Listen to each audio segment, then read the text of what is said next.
All right, everybody, welcome back. We've got one more video on quarterback prospects, and now we're down to the guys that are fighting to get drafted. These are guys who are just hoping to be picked so they can get that fourth year of their contract. Although, honestly, we're at the point now where some of these guys might prefer to go undrafted so they can pick their destination and maybe shake free in free agency 1 year earlier in case they do hit. I don't know. It depends on your perspective on that. But these guys, they're just trying to get a job in the NFL. We're going to start with Kurtis Rourke of the Indiana Hoosiers. Relatively high profile because Indiana had such a good season. But Kurtis Rourke, there was like a few weeks there where he was catching on as a pro prospect, but I feel like that just faded away really quickly. He's got pretty good size. He's taller than most of the quarterbacks in this class. Decent size. He's got really short arms though. PFF has him in like the sixth, and ESPN has him in the seventh. CBS has him undrafted. The database has him in the sixth. So we'll say projected to be about a sixth round pick. Injuries kind of make him a tough evaluation.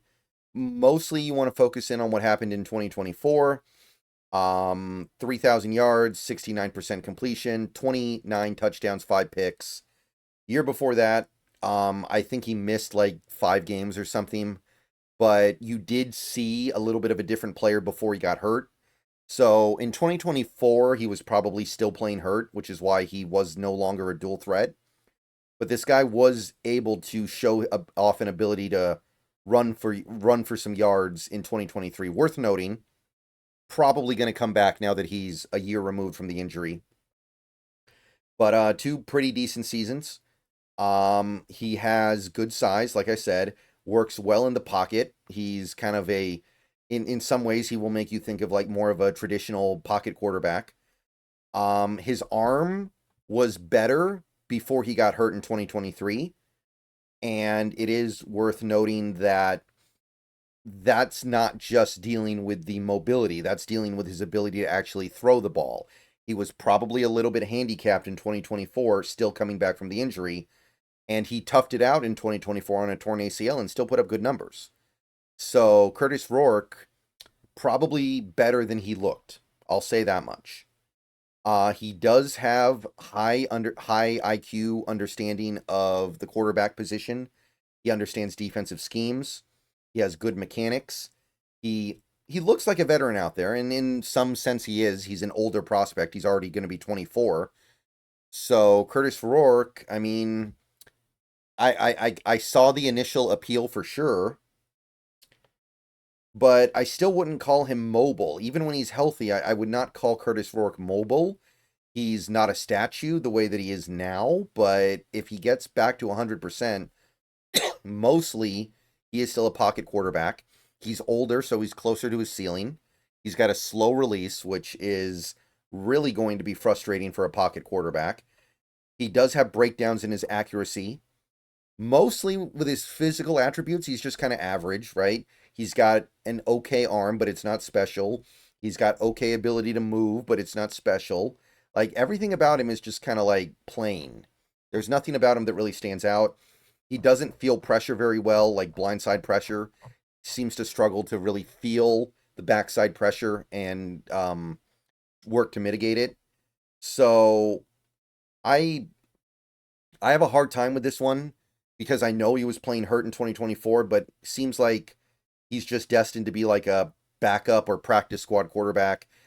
So I say sixth rounder for Rourke. Okay, next guy is Max Brosmer of Minnesota. Currently projected to go undrafted. PFF has him going in the sixth, though, so there is a universe where he gets drafted, and he will almost certainly be a UDFA if he doesn't. He's got okay size in this class. 6'2" is not bad, but you would not call it anywhere near prototypical. He's only really got one season of meaningful production, and it's not great.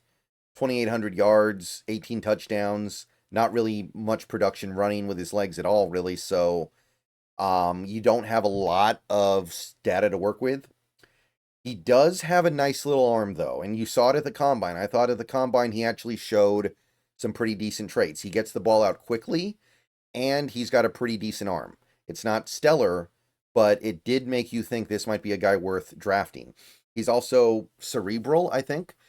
He's got a sharp mind. I think he can dissect coverages at a maybe not quite NFL level yet, but he's closer than most of these guys.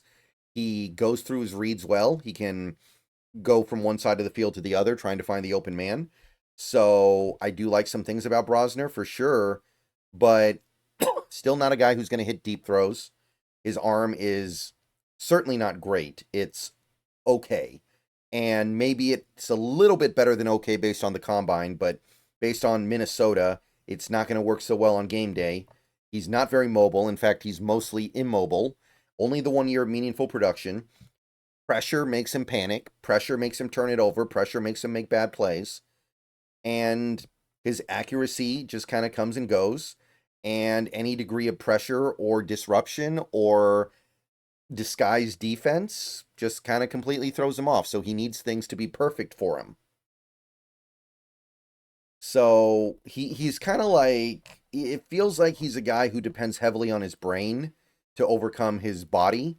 Like his body just doesn't give him a ton to work with, but his brain keeps him in the game. So it's hard to imagine a guy like that finding NFL success. I think he's draftable though. I do. I think that the brain element is notable, and I saw a little flash of a better than expected arm at the combine. So I'm gonna say 6th round flyer, which is more than most people would say. Okay, so one last guy we're gonna look at here, and I had to include this guy, even though he's rarely considered draftable, Brady Cook, because he was the one quarterback that did really well at combine drills. And most of the quarterbacks didn't do combine drills, which annoys me. I wish more guys would do it. Brady Cook did it, and he did great. He's a great athlete. This is the Missouri quarterback.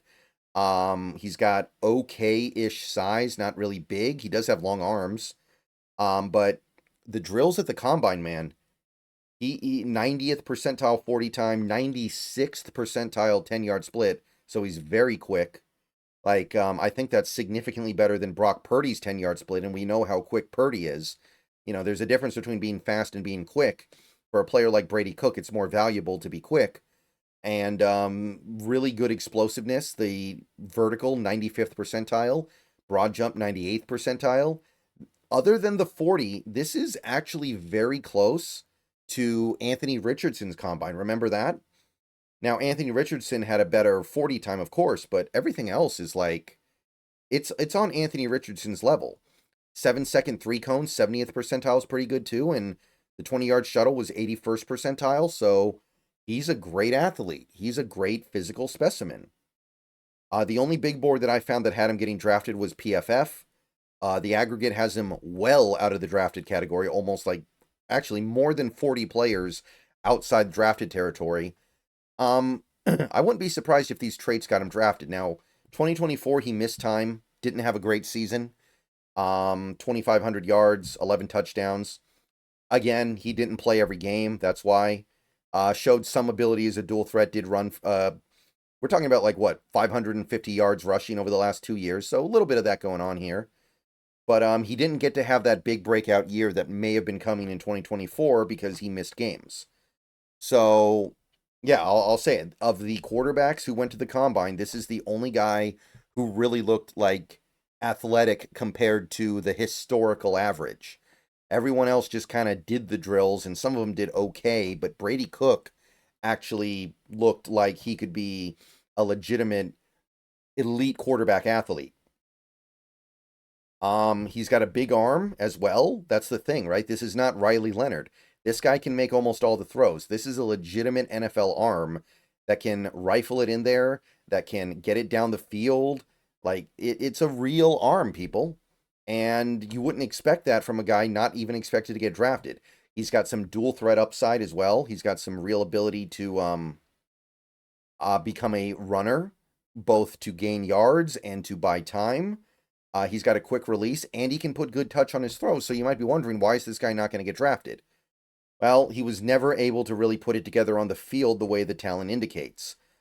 He's very inconsistent. That's the thing. Sometimes his mechanics break down, and sometimes he just doesn't look like he should be a quarterback at all.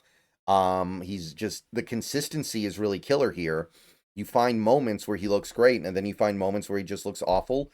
He stares down his throws. He's not really mastered the ability to use his eyes to trick the defense.